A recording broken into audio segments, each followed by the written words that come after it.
Good morning, everyone. Good evening, good afternoon, wherever you are, and welcome to this week's Weekly Energy Boost. My name is Elisheva, and I'm here this lovely Monday morning with my other half. I don't know better. Depends on the day. Mordechai is with us today, and we are excited to share with you the Kabbalistic wisdom on creating a spiritual sanctuary, a sacred space. And we'll talk about physical space versus spiritual space and everything in between. But we're doing this because the energy this week, and there's different influences that we'll break down momentarily, but there is this added support to create spiritual structure in our life. And we've had many episodes on space cleansing and meditation and rituals and things like that. But today we really wanted to be more focused on how to create and designate, almost like to create your own energy centers, energy vortexes, spiritual havens for you to connect, to feel grounded in. We've talked about the home and how to create a spiritual home. So this is really going to be a much more focused episode. And there's also some interesting shifts in the energy this week that we'll talk about at the end that will help us also harness our own energy within our personal space, regardless of where we physically are. Weekly Energy Boost is a 7-day spiritual weather forecast in which we aim to provide our listeners with the most powerful and practical tools to navigate the coming 7 days. We do that by gleaning through the wisdom of Kabbalah and selecting the most poignant and powerful wisdom and tools that'll help you navigate the week. But inevitably, we end up providing our listeners with stuff you can use any day of the week, any week of the year. And again, this is no different. You may have not even thought about creating a spiritual space for yourself, and this week's episode is going to help you understand the value of it. That is why we have Mordechai on the episode today, because if you've been listening for any period of time, you know he is our resident space invader. No, space cleanser. Also my personal space invader, as well as really one of the Kabbalah Center's experts on energy clearing, physical space. He's traveled the globe using the Kabbalistic tools for cleansing, and even, looking without even having to travel. He does work on Zoom with people, helping them to diagnose the challenges in their physical space, and working on creating a lighter, more spiritually conductive space for you to do your business, to live your life, to have a home, etc.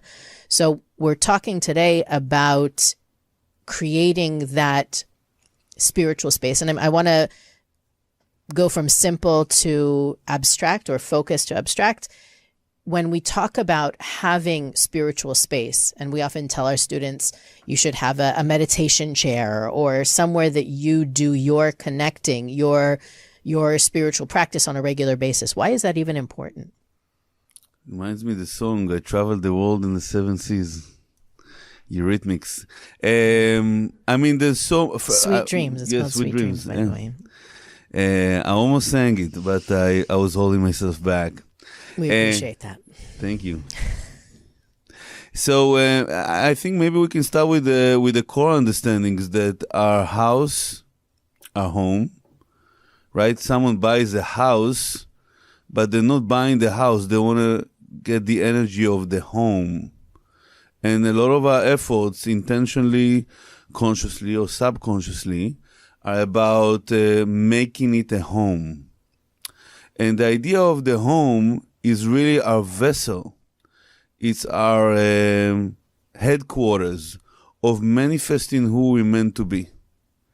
And that is why the sages, the Kabbalists, throughout the years have put, and the Zohar, the main text of Kabbalah, talks a lot about the importance of seeing your vessel, whether it's your home, your spouse. If you have a spouse, your spouse is also your home. It's your vessel. And sanctifying, if that's the right word, and making it holy, and not necessarily holy with H-O, but also holy in terms of WH, right? Like making it whole, making it complete, investing the energy in building the home, the vessel, and the Kabbalists give many recommendations about it, allows you to flourish, allows you to manifest your energy, allows you to remove any resistance, any energy that doesn't serve you well. And that is going to design, interior design, that is touching the energy of directions. I would say in many ways it's the origins of the feng shui. It's the Kabbalistic feng shui. It's the energy you bring to your home. It's how you conduct yourself while you're in the home, because the walls absorb the energy, whether it's love or whether it's an argument. And it's really amazing because the Zohar, the main text of Kabbalah, talks about the idea that the walls absorb the energy.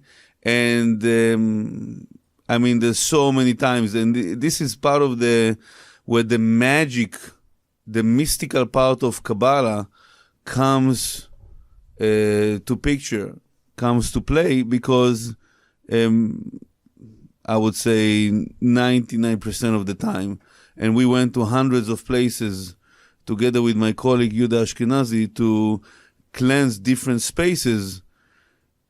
It's hard to explain it in words, but it's almost like the walls are talking. And I think I can already write a book on the different experiences. I mean, if you've seen the movie Constantine with Keanu Reeves, that's the extreme side. And for those of us who haven't seen it? For those of us that haven't seen it, it's recommended to watch it, but just keep in mind that the movie can be intense.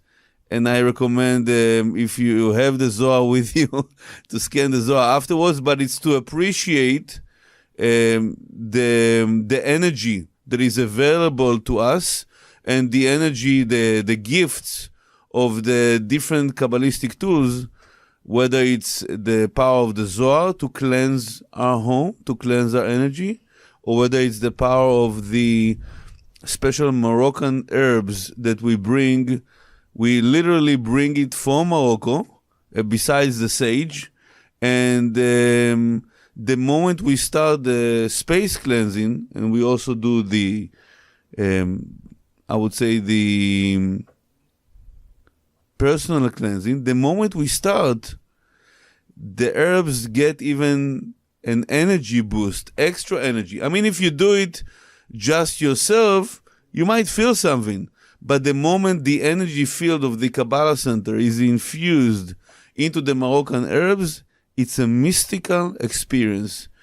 I never had, in the hundreds of places that we went to, from experiences of love, and really you feel angelic energies, to the other extreme side. I never had one person that said, you know what, it was okay. It wasn't like, wow, I was blown away. Every single individual, what the space cleansing does is amplifying the good, releasing energy that doesn't serve you, and adding energy that serves you the most. So that's one thing that we can do.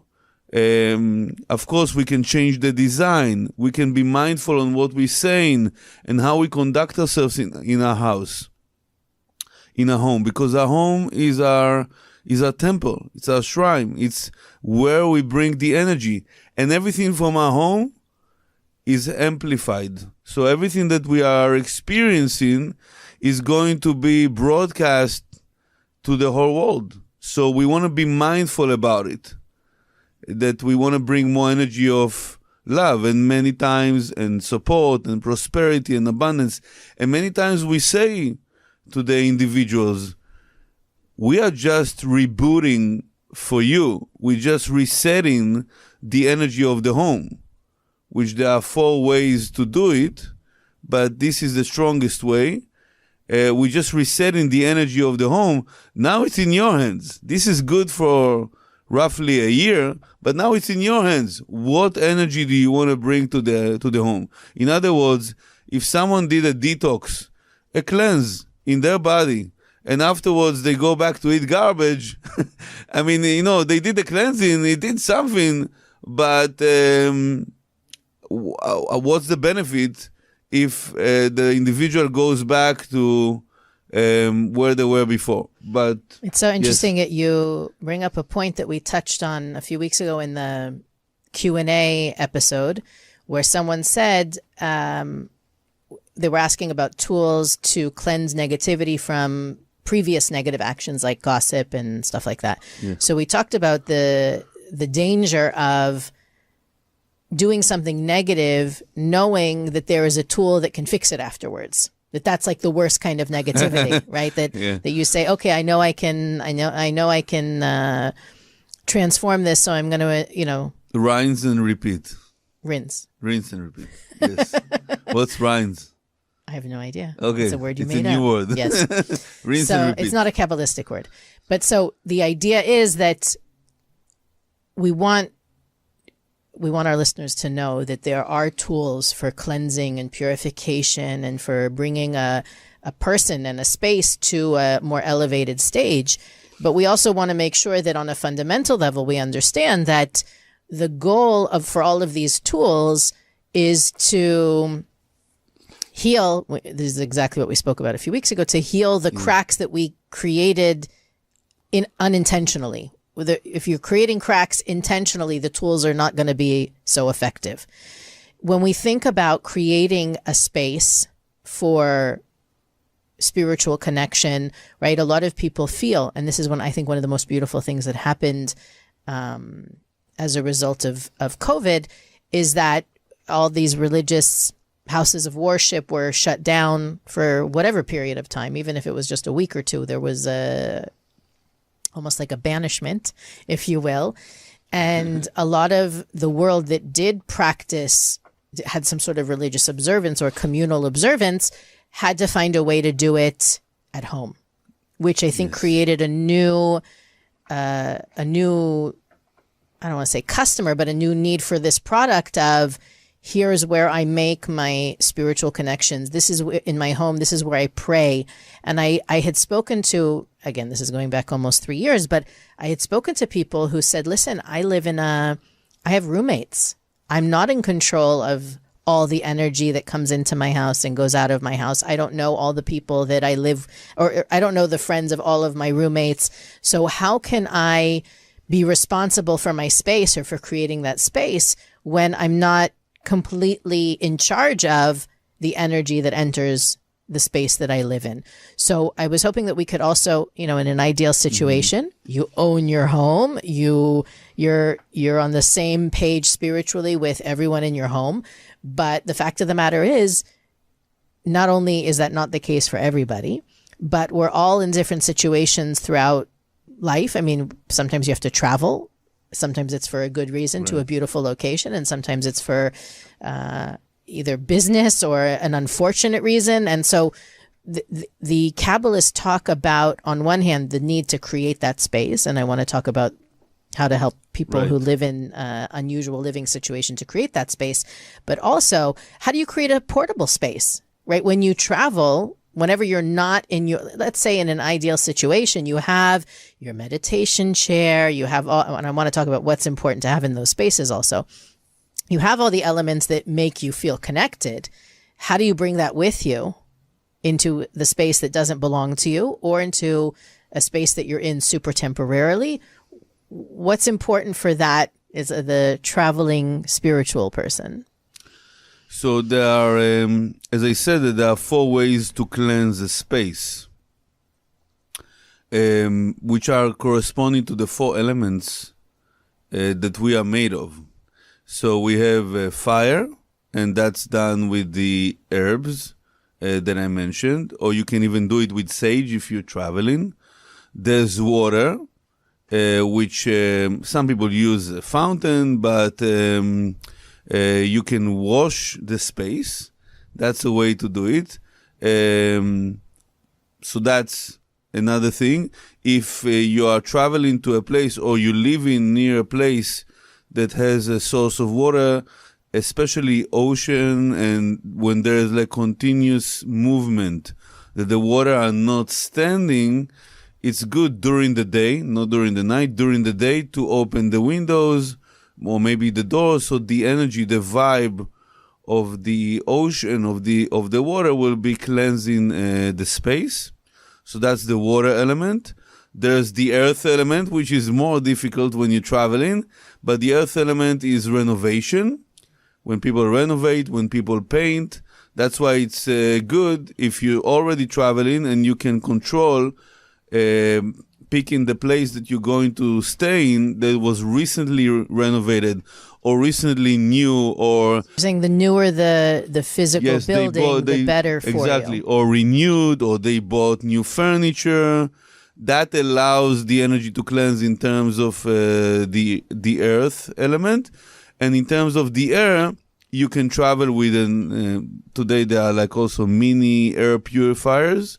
And if you're next to, as I said, the ocean view, ocean mountain energy, that you can open the windows during the day and let the air cleanse the space.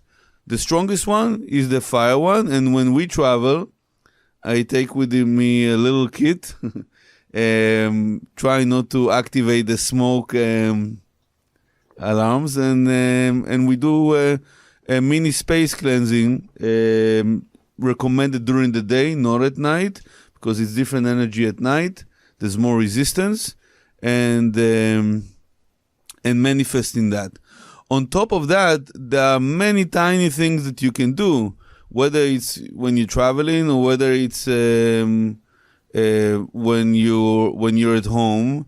It can be even when you get to the place that you're going to, try to see as much as you can to move things around in the room as much as possible. Like, don't go crazy, to make you feel the most comfortable with the energy.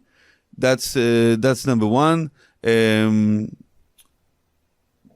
Plants, if there's like any natural like living plants, that's great. Recently, by the way, one of my colleagues told me, this is really amazing, that they found, Israeli scientists found that the plants actually communicate, they make sounds, which is like very specific frequency.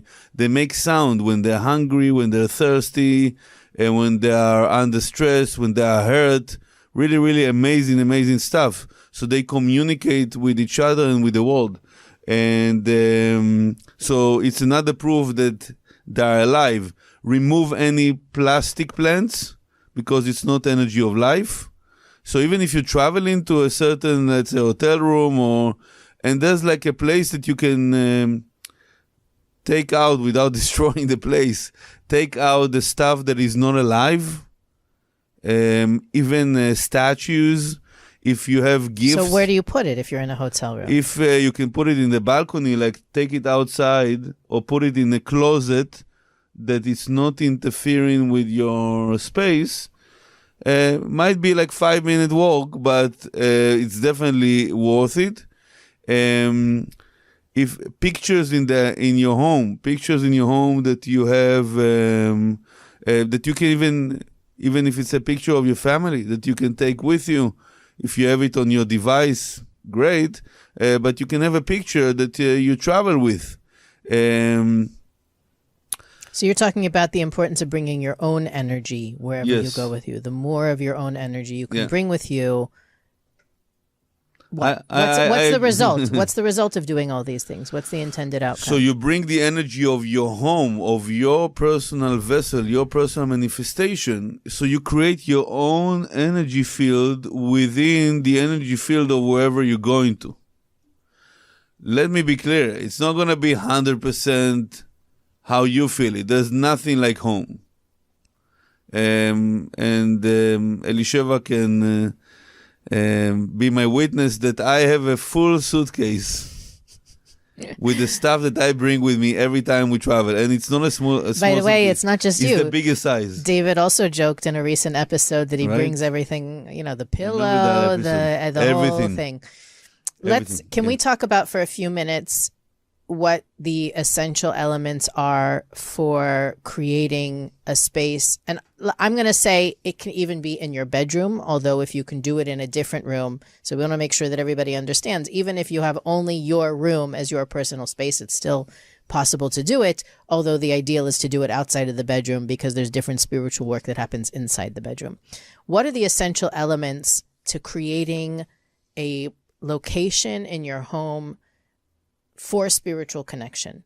Maybe there's a direction that the chair or the couch should face. Like, let's get into what can be the most powerful elements to bring into as you're creating that space. Right. So it depends. What are you looking for? What's your goal? So according to the Kabbalist, north in your home or in every space, north is where abundance, sustenance, prosperity comes from. That's the direction you want to be sitting if you're doing, let's say, if That's you're where you walking want to face. Yeah, no, that's where you want to be sitting.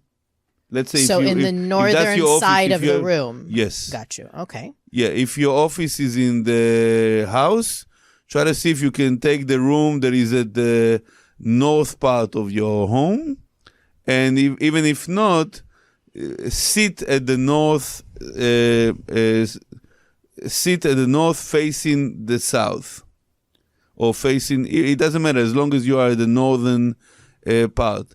South represents the energy of wisdom.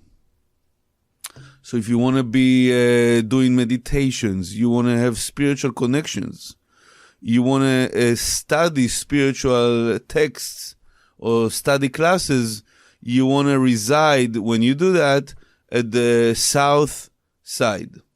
Okay? So it doesn't matter where you face, it matters within the room. It's more, where yeah, you're it's seated. more where you're Okay, sitting. that's interesting. Yeah? The east represents the energy of sharing. So if you want to do, if you want to make a donation, do an act of kindness. Maybe if you're teaching in a room, you want to be standing in the east. Yes. That's a good idea. Yeah. So that's the east. And it's interesting because in the Kabbalah Center, when we teach, it's almost always at the east. Standing in the east. That's so funny. Yeah. So we give energy in that way. And the south represents the energy of a vessel, of receiving, of manifesting. So if you need to close a business deal, if you want to bring something down to earth, if you want to manifest something, that's where you want to go to the south. So let's say, if you have an important conversation and it's bringing the person down to earth, if you feel you want to be more grounded, if you feel like you're losing a grip, it feels overwhelming, south is where you want to go in terms of the home, so that can be like your grounding space that you get to. On top of the directions, you can also use the energy of purifying your air and also use sound cleansing. Our colleague Yuda Ashkenazi creates Kabbalistic sound vibration. Some of the stuff you can even play it at home. For those that get to do the space cleansing with us, many times we give them as a gift, if they're open to it, also the sound cleansing, that they can play it even on repeat when they're away. So the house keeps on absorbing and it keeps on cleansing. That's so the interesting. energy. So you're saying that when you're not at home, you play Yes. music that has vibration of what, though? Cleansing? It cleanses, it brings healing and love and prosperity to the home. Wow, we're going to get a lot of emails about that. Well, good luck. Thank you. Appreciate that. We are ready. You are ready. We're ready I for am you. not. Okay. But is there any, I know, for example, sometimes people put crystals around them, which also, again, has a similar, it's connecting to vibration and cleansing depending on which crystals. We use the Zohar. We put the Zohar in every room in the home, if you can, again, ideally, except the bathroom, except the restroom. We want to, it's actually interesting that that's one of the only place, or one of the only places in which the Kabbalists, discourage spiritual connection, prayer, and meditation. And we do cleanse even bathrooms, restrooms, showers with the Moroccan herbs, but we do not recite from the holy meditations and from the... You're silent in the bathroom, even though you bring the spiritual blowtorch goes in the bathroom. And my colleague doesn't enter with the Zohar. It's just me with the pot with the herbs. And you cannot fully cleanse it, but you can definitely bring it to a better state. But that's why it's a designated space, because it's like an understanding or an agreement that in this place, in the home or the building or whatever, it's okay for bad stuff to come out, in a way. Yes, this is the place. That's the agreement in the building. So it's almost like the physical building is part of that agreement and holds that negativity there, as long as you don't leave the door open and stuff like that. Yeah, even the Kabbalists recommend, when you are in that zone, it's recommended not to think about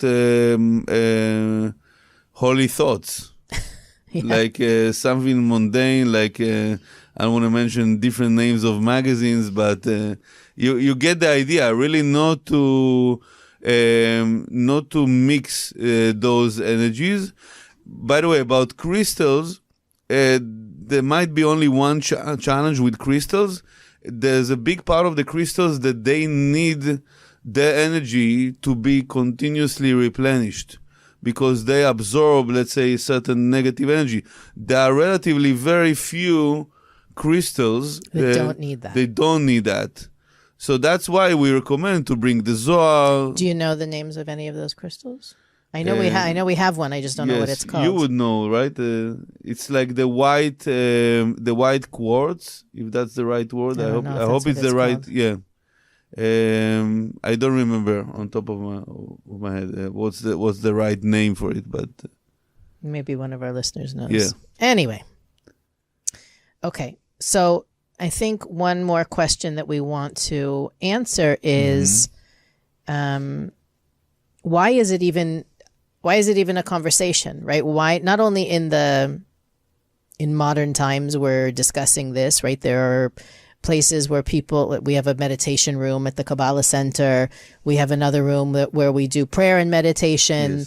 Yes. Why does it even need to be a designated space? That's something that I was always curious about. That there, for example, we have where the place in the Kabbalah Centre that the prayer services take place, we call it the war room.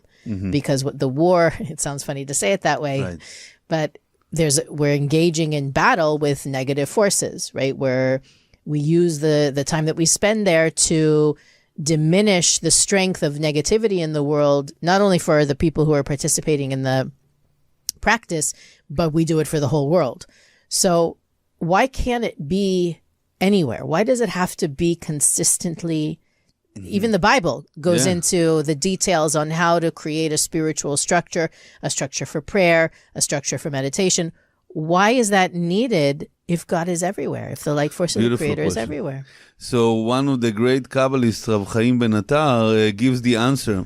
He says that when you want your prayer to be accepted, because sometimes the answer is no, but when you want the prayer to be accepted, one of the 4 conditions is that you need to be specific with the Creator.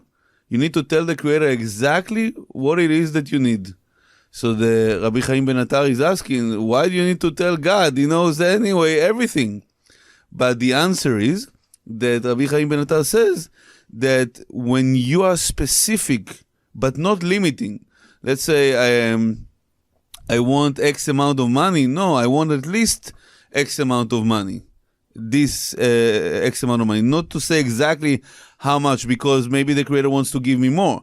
But the idea is that when we are specific, we are building a vessel. The Creator knows what you want, but when you are specific, you're building a vessel. When we have areas in our house, in our home, or even in our office, that we designate to specific energies, we are building vessels for different manifestations.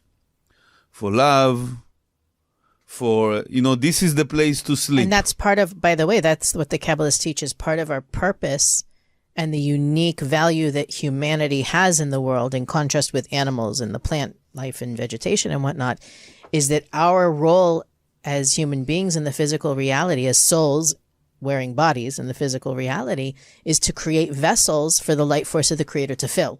That's one of our main designated roles in the physical reality, is to create those spaces. And we do that in many different ways. We talk about it in different episodes, what it means to create a vessel. But that, I think, is one of the most important things to emphasize, is that if you create that vessel, you create that space for the light to fill not only the physical space, but also your life. Right. I mean, it's really being able to consciously open up channels. Imagine that each and every one of the rooms or the spaces in your home is a channel for certain energy to come to the world. Abundance, prosperity, love, sleep, health. You can even have a space that this is your healing space. That I'm going to, even if it's a corner, even if it's a chair, right? I'm going to this space every time I need to replenish my energy. And it's up to you, the energy that you want to make, how you going to make it special. And just one more word about it, because I get many people ask me this question about how tidy, how organized your home should be. For the Virgos, this is not for you, but really to connect with this, it's to understand that if you have people living in your home, especially when it's children, the home is not meant to be a museum. By the way, I admire people that manage to keep their home really amazingly tight and clean and organized. I heard a really funny concept actually about that. It's called a house mullet. You know what a mullet is? No. So it's like the hairstyle where it, in the front, it looks like clear, cut, neat, whatever. And in the back, it's long. So it's like you have a house mullet where there's the front of your house looks neat and you can let the rest of your house hang free. Yeah. If only I had the space in our house for that, I would do it. But I think it's a clever idea. So the idea behind it is to keep a balance between organizing your home and living in it.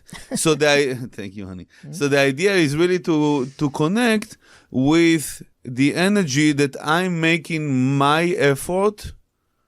And I'm not comparing myself to my neighbors. We have a Virgo neighbor, so it's like really every time that you enter the home, it's just amazing. It's just amazing. And you feel extremely terrible about, the shoes by the door and the sweater hanging on the banister kind of thing. Yeah. So it's the effort, even if it's you wake up to fix a little bit your bed, to tiny little things. Elisheva likes and I love it as well. I was introduced to it by Elisheva, the Ohio method, right? Only handle it once, right? So if it's in your hand, you got to put it where it belongs. As you go already, you move in, you go into the other room, already take that thing with you where it belongs, put it on the way. And really the key is how much effort that you are bringing to the energy, setting your intention.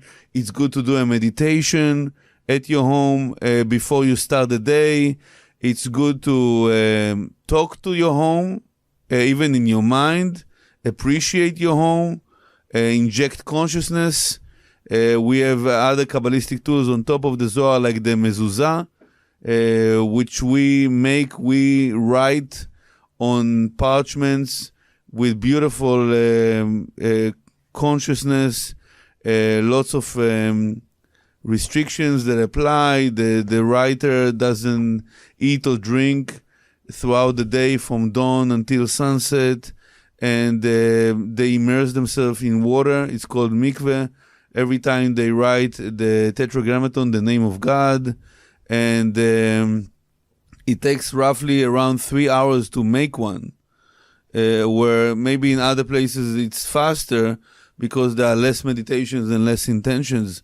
So that's something that you want to place at the door frame, at least of the main entrance, and also recommended very much for your bedroom.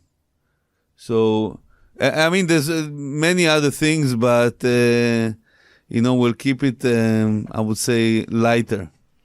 I also want to make sure that we take a couple minutes to talk about the shift in energy this week. We touched on it a couple weeks ago, not in last week's episode, unfortunately, that we are now in this time period in which every week, on top of the weekly energy that we normally discuss, there's an additional influence that begins right now. If you're listening on Monday, we're in one of the best parts of it, the energy. It's called Chesed.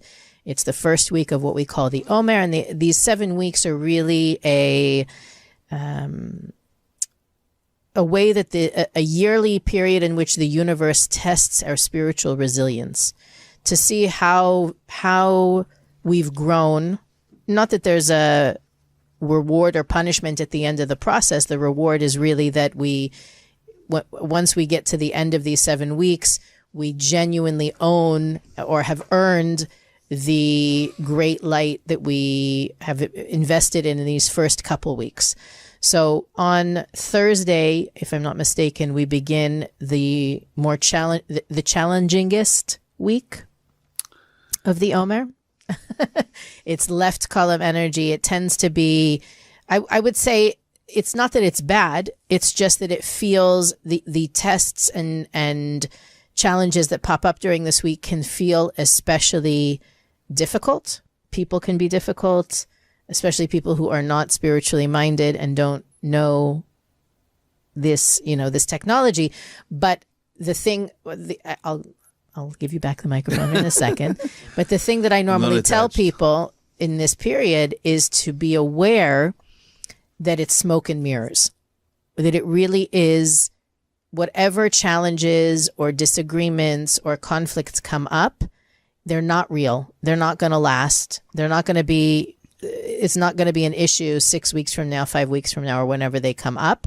So the best response is to be proactive, is to, obviously you have to handle things, but with detachment, with peace of mind, knowing that it's not about what you do, it's about how you do it, how you handle the challenge, not what you decide, but the way in which you come to that conclusion with the most elevated mindset, with the most compassion for the other person, really in a way, it's almost like a simulation. I know it doesn't feel like it, but it's like walking through a virtual reality simulation.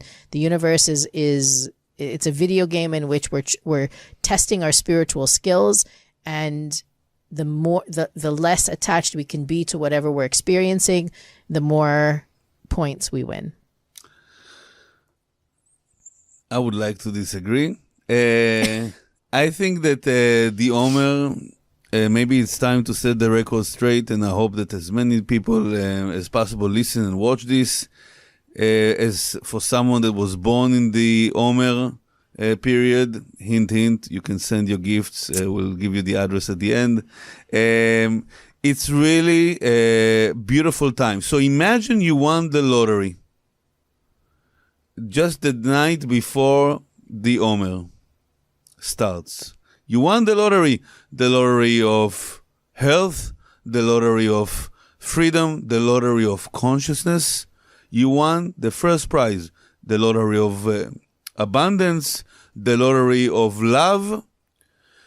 And now you chose, because it's a very big sum, You chose to receive that love, that health, that power to speak your mind, that power to be true to yourself and others, that power of protection. You chose to receive it not in a lump sum, but in payments. 49 payments. That is what the Omer is about. Every day you receive a payment, you receive one out of the 49 payments of the lump sum that you won on the first night before the Omer start, also known as Leil HaSeder, the first night of Pesach, of Passover. So that's how you want to look at it. There'll be days that it might feel overwhelming. There'll be days that you might not feel like the greatest energy.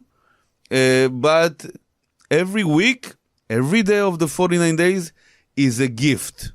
And there's a lot of energy. The Kabbalah is called, which we'll get to it, I guess, in another episode, but the Kabbalah is called the month of Taurus, aka the best month of the year. Called the month of Taurus the month of light. It's a month that is filled with light. We're not yet in the month of Taurus. But so the birthday this is a trailer for the movie that's coming. But the whole month of Taurus is in the Omer. The birthday of the Zohar is in the Omer. The day of Rav Shimon Bar Yochai revealing all the light of the Zohar is in the Omer. So the way you want to look at it is every day when you start the day, allow me to be the conduit to change the world through me being the best version that I can be today. Allow me, the Creator, to be the conduit for revealing the greatest light that I can reveal today. And remember that it's not about being perfect. It's about doing your best and let the light of the Creator do the rest. Well put. You do what's right. And let the light do what's left. Exactly. Weekly Energy Boost is available on all podcast platforms, Facebook, Instagram, and YouTube. You can also go to weeklyenergyboost.com where you'll find more energy about space cleansing and all the other interesting things we think are important for our listeners to know about. You can also click the donate button at weeklyenergyboost.com to continue to support what we do here. And as always, like, rate, review, and most importantly, share this episode. We thank you for continuing to be there for us as we be there for you. I feel the same. Thank you for being here and sharing your infinite wisdom with the world. And we'll see you next week on the Weekly Energy Boost.